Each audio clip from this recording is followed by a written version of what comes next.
Wally and the rogues have arrived back at base. Can the rogues survive Thawne while Wally tries to save his dad? Eleanor Thawne stands before the great ball of energy, staring into the great mystery that she can't seem to crack. Colonel West is still handcuffed behind her. Eleanor, please, you don't have to do this. We're on the same side, West calls to her. But Eleanor shakes her head. We were never on the same side, West. Your work here was only a cover story. Barry Allen and I had a higher calling. Work that began with my grandfather decades ago, she tells him. She stops at the edge of the catwalk, mere feet away from the thing that consumed her grandfather. Allen found a way in, to the other world we call the Still Point. But after he died, the doorway snapped shut, and I've been unable to reopen it. But now I see a way back. Like it or not, Wally has become pivotal to everything my grandfather worked for, she says. But West has had enough, and he rushes forward and slams into her. The soldiers move quickly and subdue him. Eleanor glares at him. Bring him back to the command hub and restrain him properly this time, she orders as she struggles back to her feet. The soldiers nod. What about Snart and his team? They ask. Eleanor ponders it for a moment before shaking her head. After everything they've seen here, they can't be allowed to live. Meanwhile, a few miles outside Fort Fox, the team of rogues collect themselves. Lisa presses down on Trickster's helmet and levels her energy weapons at her. Stay down, Jesse, Lisa growls. Snart looks around the clearing before ordering Digger to send out his drones for recon. Thawne knows we're coming, and I don't want any more surprises. I've got a farm I fully intend to get back to in one piece, he tells them. Digger nods and sends his drones buzzing through the woods. Grodd looks to Wally and reaches out a hand. Images flashing in Wally's mind. His father arrested. Dad, Wally whispers into his mind. The images change to another green chimp. Dad, Grodd repeats. Wally nods in understanding. We'll find them, Grodd. I promise, Wally tells him as Grodd leaps to his shoulder. The team prepares to set out. But Snart suddenly pauses and looks around.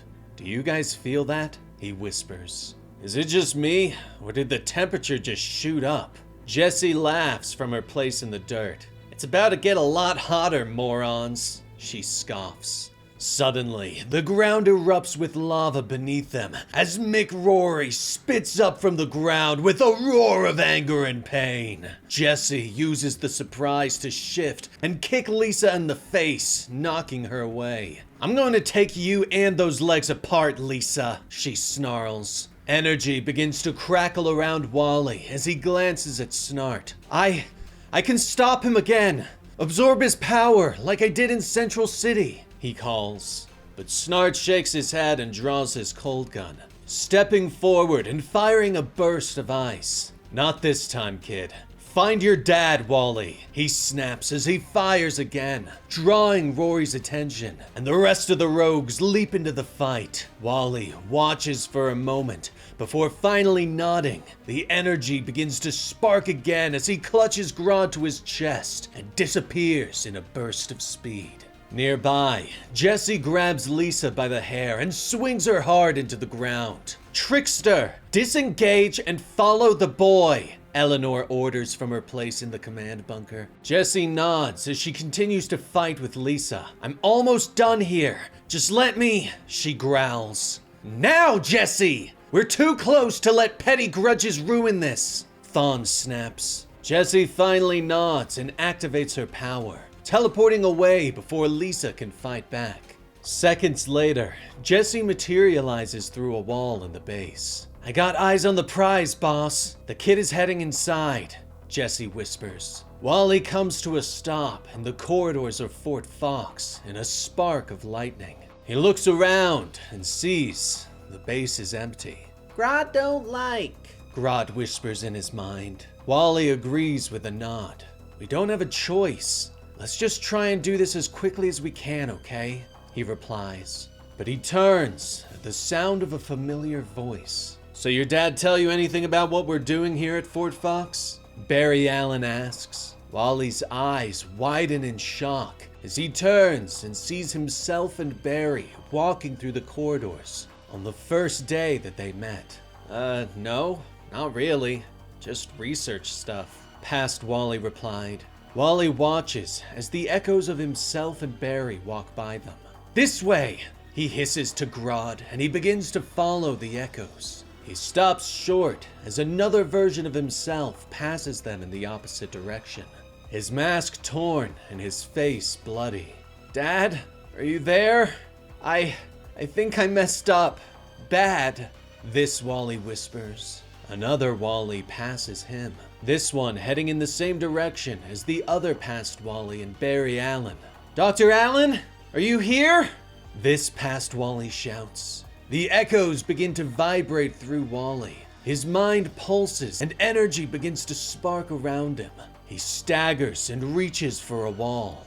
"Grodd, I don't know what's happening to me.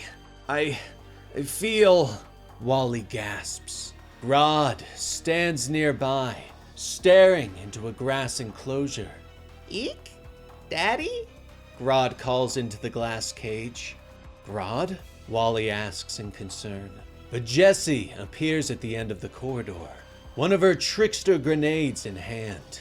"Not so fast, Red," she calls as she tosses it at them. Wally grabs hold of Grodd and speeds away in a burst of energy. "That's it. Keep him moving," Eleanor calls over the comms. "Get him to Alan's lab. Corner him there and make him feel threatened. His power will do the rest." Meanwhile, outside the fort, the rogues continue their battle against Rory, but the former soldier is too powerful, and they can't even slow him down. "Rory, stop this! You know us!" Snart shouts. But Rory turns and tosses a ball of lava at him, forcing Snart to leap away. Digger sends another drone, but Rory melts it before it can do anything. "It's no use, guys! We gotta retreat!" Digger shouts. Suddenly, lightning cracks overhead and the skies open up. Rain begins to pour down in a great deluge. Steam begins to hiss off Rory as the water cools him. He lets out another roar before lightning strikes down and slams into him.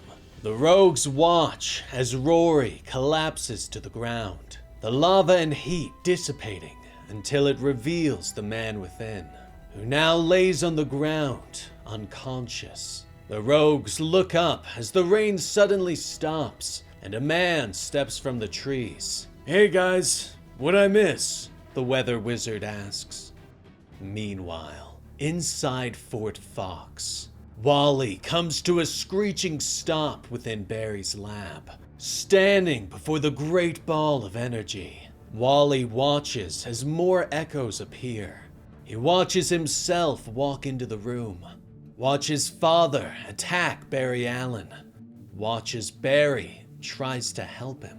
Something seems to shift inside the great ball of energy. "Barry?" Wally whispers. But Trickster appears at the doorway and tosses another grenade. "Alan's long gone, kid. Time to join him," she shouts. The grenade explodes into a green gas, but Wally zips away from it. "Enough, Trickster! Stop it!" he shouts. But Jessie shakes her head and tosses another bomb at Grodd.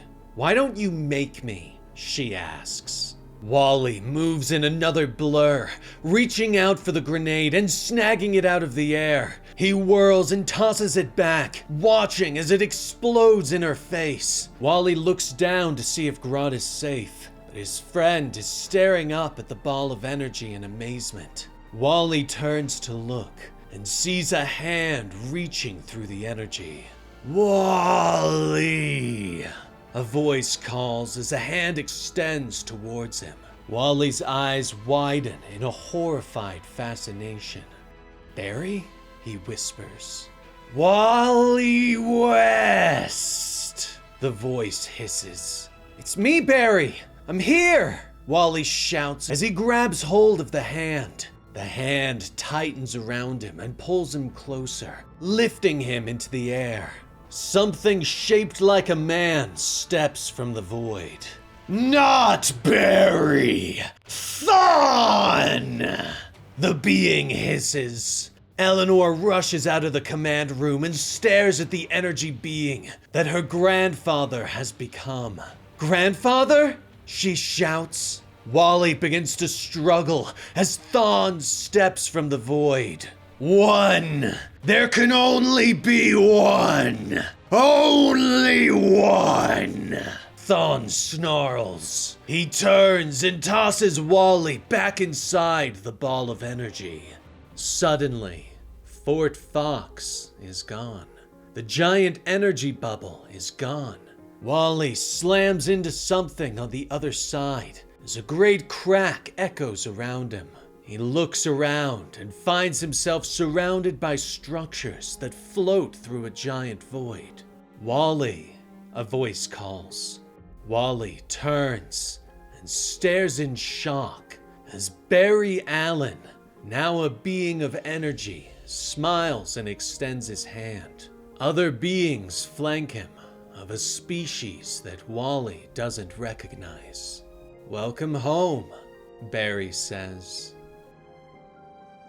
And that was the complete story for Absolute Flash, issue 10 by Jeff Lemire. Our first look at the being that is likely the absolute Reverse Flash. What did you think about today's issue? Let me know down below. And be sure to like and subscribe to help out the channel. I'm Dan with Comicstorian, and we will see you next time. Rest in peace, Benny.